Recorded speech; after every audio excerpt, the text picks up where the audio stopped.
बिहार की काराकाट लोकसभा सीट इस वक्त काफी चर्चे में है, क्योंकि भोजपुरी गानों और फिल्मों के सुपरस्टार कहे जाने वाले पवन सिंह ने यहां से चुनाव लड़ने का ऐलान कर दिया है। आसनसोल से बीजेपी का टिकट ठुकराने वाले पवन सिंह आखिर काराकाट कैसे पहुंच गए, ये सवाल हर जगह चर्चा का विषय बना हुआ है। लोग ये भी पूछ रहे हैं कि पवन सिंह बीजेपी के नेता हैं और ये सीट एनडीए गठबंधन के तहत उपेंद्र कुशवाहा के खाते में आई है, तो क्या ये गठबंधन धर्म का उल्लंघन नहीं हुआ?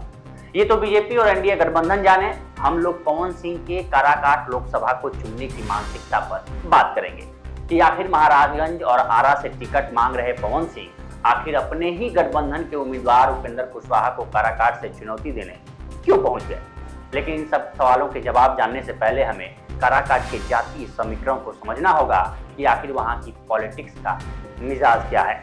नमस्कार, मेरा नाम उपेंद्र कुमार है। दरअसल काराकाट में 18 लाख से ज्यादा वोटर हैं, इनमें 3 लाख से ज्यादा यादव, कुर्मी कोयरी वोटर करीब 2.5 लाख, जबकि 1.5 लाख के करीब मुस्लिम मतदाता हैं। राजपूत वोटरों की संख्या अभी 2.5 लाख के करीब है, वैश्य मतदाता करीब 2 लाख है, ब्राह्मण 75,000 और 50,000 के करीब भूमिहार वोट बैंक है।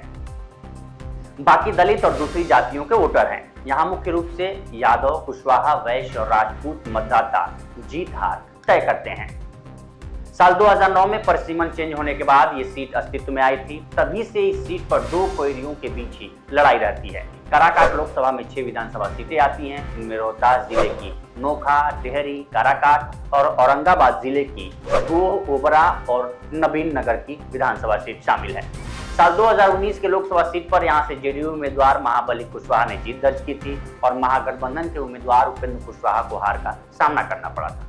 लेकिन साल 2020 के विधानसभा चुनाव में महागठबंधन ने वापसी करते हुए यहाँ की 6 विधानसभा सीटों में से 5 पर आरजेडी ने जीत दर्ज की, जबकि 1 सीट पर सीपीआई-एम ने जीती। यानी सभी की सभी 6 सीटें महागठबंधन के खाते में आई थी। इस बार ये सीट महागठबंधन के तहत सीपीआई-एम के खाते में गई है। इस सीट से सीपीआई-एम ने राजा राम सिंह कुशवाहा को मैदान में उतारा है। अब उस सवाल पे आते हैं कि आखिर पवन सिंह आरा और महाराजगंज छोड़कर काराकाट क्यों पहुंच गए। इस सवाल के जवाब में 2 तर्क दिए जा रहे हैं। एक कि उपेंद्र कुशवाहा की राजनीति को विराम लगाने के लिए पवन सिंह को भेजा जा रहा है, क्योंकि वहां सवर्ण मतदाताओं की संख्या ज्यादा है और चूंकि एनडीए गठबंधन के तहत कुशवाहा मैदान में उतरे हैं, तो निश्चित रूप से बीजेपी जेडीयू का वोट बैंक उन पर ट्रांसफर होगा और इसी को रोकने के लिए पवन सिंह वहां मैदान में उतारे गए हैं। क्योंकि जब हम पीछे मुड़कर इस सीट का एनालिसिस करेंगे तो पाएंगे कि यहाँ उसी उम्मीदवार की जीत हुई है जो एनडीए गठबंधन के तहत मैदान में उतरा है। साल 2009 में जब महाबली सिंह उतरे तो वो जीते, 2014 में जब उपेंद्र कुशवाहा उतरे तो वो भी जीते, फिर साल 2019 में महाबली जीते और उपेंद्र कुशवाहा हार गए। यानी कुल मिलाकर इस सीट पर कोयरी, राजपूत, वैश्य और यादव के त्रिकोण से ही जीत होती है।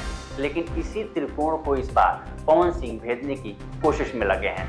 अब दूसरा तर्क ये दिया जा रहा कि 2 कुशवाहों की लड़ाई में पवन सिंह बाजी मारना चाहते हैं। हालांकि जानकारों का मानना है कि हो सकता है कि पवन सिंह कामयाब हो जाए, लेकिन फिलहाल होता नहीं दिख रहा, वो कहीं उठकटवा बनकर न रह जाए और इसी सीट पर महागठबंधन बाजी मार ले जाए, क्योंकि साल 2014 के चुनाव में आरजेडी दूसरे स्थान पर थी। ऐसे में अगर पवन सिंह मैदान में उतरते हैं तो सवर्ण वोटों के बटने की उम्मीद है, जिसका खामियाजा एनडीए गठबंधन और उपेंद्र कुशवाहा को उठाना पड़ेगा। फिलहाल इस स्टोरी में इतना ही। बाकी देश दुनिया की तमाम खबरों के लिए बने रहिए लोकमत हिंदी के साथ। नमस्कार।